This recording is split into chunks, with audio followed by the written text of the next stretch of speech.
So, iOS 27 dah dilancarkan minggu ni dan actually dia ada banyak jugalah feature-feature yang boleh bagi benefit kat kita dan juga ada juga yang tak ada manfaat pun sebenarnya. So, hari ni kita akan membincangkan iOS 27 yang baru. Nama saya Yul daripada Pocket Socket. So, let's go!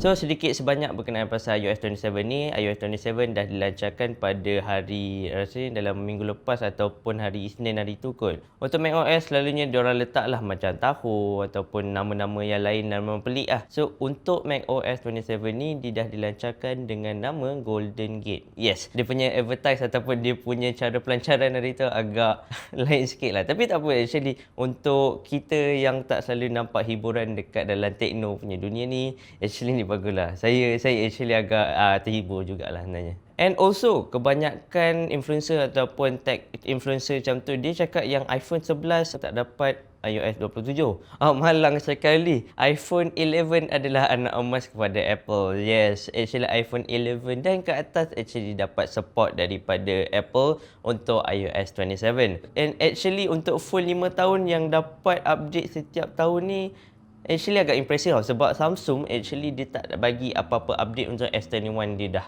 And also kebanyakan macam Xiaomi ataupun mana-mana tech punya company, dia bagi dalam 2 ke 3 tahun saja. Kalau katakan untuk Apple, dia bagi sampai 5. Ya, actually kita boleh tengok lah daripada iPhone 5S ataupun 6. 6S actually paling lama dapat update daripada Apple. So actually agak impressive jugalah iPhone 11 dapat iOS 27 ni. So kalau kata korang pakai iPhone 11, tahniah, korang boleh stay pakai iPhone 11 tu sampai sekarang, ataupun maybe tahun depan iOS 28 insyaAllah adalah kot support, ataupun tak boleh nak promise lah. So tanpa buang masa, korang pun nak tahu juga apa feature-feature yang menarik ada dekat dalam iOS 27 ni.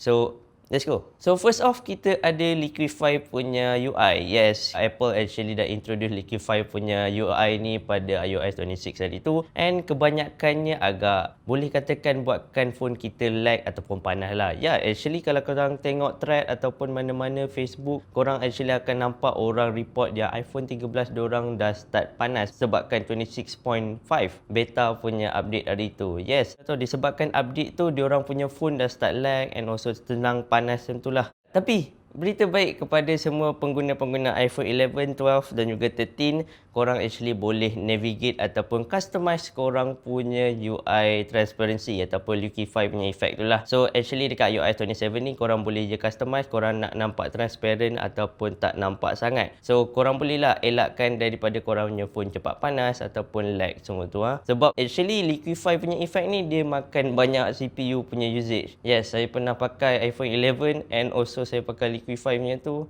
tak lembab tu. So apa yang diorang buat, diorang letakkan Liquify punya effect dekat diorang punya apps, macam contoh Maps dan juga kamera. Rasanya kamera dapat kot, contoh message semua tu, untuk nampakkan lagi realistic rather than nampak Liquify yang nampak fake macam tu lah. And then the second one, kita ada responsiveness. Yes, macam saya cakap tadi, iPhone 13 ada masalah pasal lag dan juga panas. And itu masa diorang pakai 26.5 beta version lah. So kalau kata korang update iOS 27, korang boleh dapatkan responsiveness tu pada tahap 70%. Yes, itu apa yang diorang cakap lah, 50 ke 70%. So tak payahlah korang beli phone baru. Tak adalah. Actually korang boleh je beli phone baru, sebab kalau katakan korang dah pakai phone tu dah 5 tahun macam tu lah, bagilah diorang tidur, bagilah diorang rehat macam tu. 5 tahun diorang actually bergaduh ataupun berlawan untuk hidup. Macam tu. Kita 5 tahun pun actually boleh sakit lutut, sakit badan semua tu. Phone lagi lah teruk. So apa yang menarik pasal responsiveness ni, diorang actually claim that 70%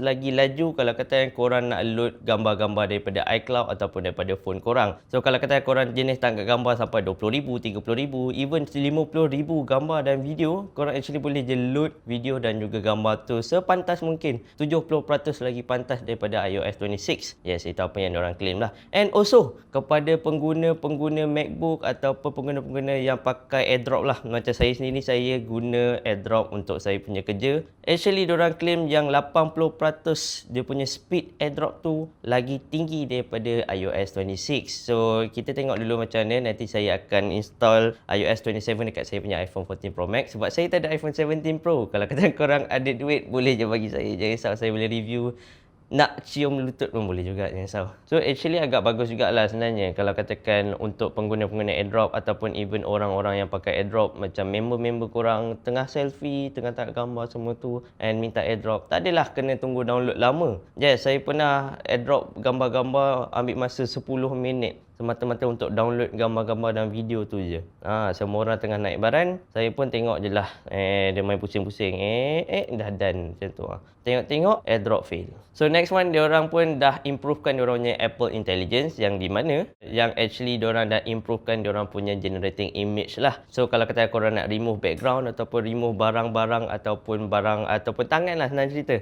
Korang actually boleh je buat tu tanpa nampak fake ataupun terbuang tangan tu. Macam tu. So kalau kata korang nak pakai ni actually dah okey. Contoh ada belakang tu korang tak gambar selfie and then tiba-tiba ada nampak orang kat belakang tu, korang boleh je buang terus orang tu sekelip mata saja. Kalau katakan untuk iOS 26 punya Apple Intelligence, dia taklah selaju tu, tapi actually agak responsif lah. And also apa yang menarik pasal Apple Intelligence yang baru ni, Apple actually dah collaborate dengan Gemini. Yes, actually untuk pertama kalinya Apple actually collaborate dengan company daripada Google. Yes. So kenapa diorang actually collaborate dengan Gemini? Yes, kita tahu yang kalau kata kita pakai Siri, kebanyakannya dia pakai ChatGPT untuk generate apa benda yang soalan korang. Kalau kata korang bagi task yang agak susah, diorang akan keluarkan external link daripada ChatGPT, and kebanyakannya actually dia tak betul pun info-info yang diberikan. So kenapa Gemini, sebagai orang yang pakai modul Gemini ni lah, kenapa saya rasa Gemini actually antara modul AI yang paling bagus. Saya boleh cakap yang dia actually tepat, kebanyakannya tepat, dan also dia pun ada banyak modul yang dah di-upgrade. Macam sekarang dia pakai 3.3, 3.4 macam tu Gemini punya API. So kalau katakan korang pengguna iPhone iOS 27, korang boleh je pakai Apple Intelligence guna Gemini. And then kalau kata korang pengguna AI, korang tahu yang data-data korang actually disimpan dekat dalam Gemini itulah.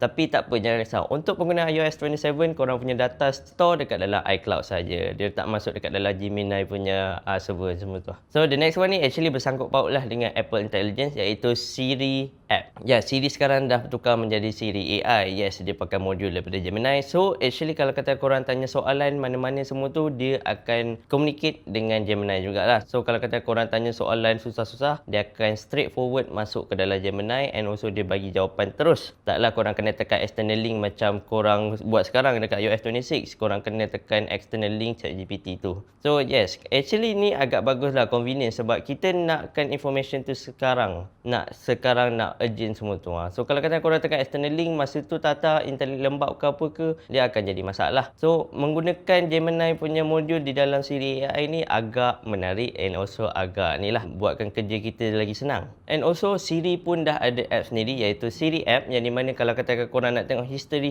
korang, apa yang korang tanya dekat Siri, boleh saja tekan dekat dalam Siri app tu, and actually korang boleh tengok lah semua benda yang korang tanya dekat Siri, and even korang boleh storekan or even pinkan mana-mana modul ataupun soalan yang korang suka tu lah untuk digunakan pada masa akan datang.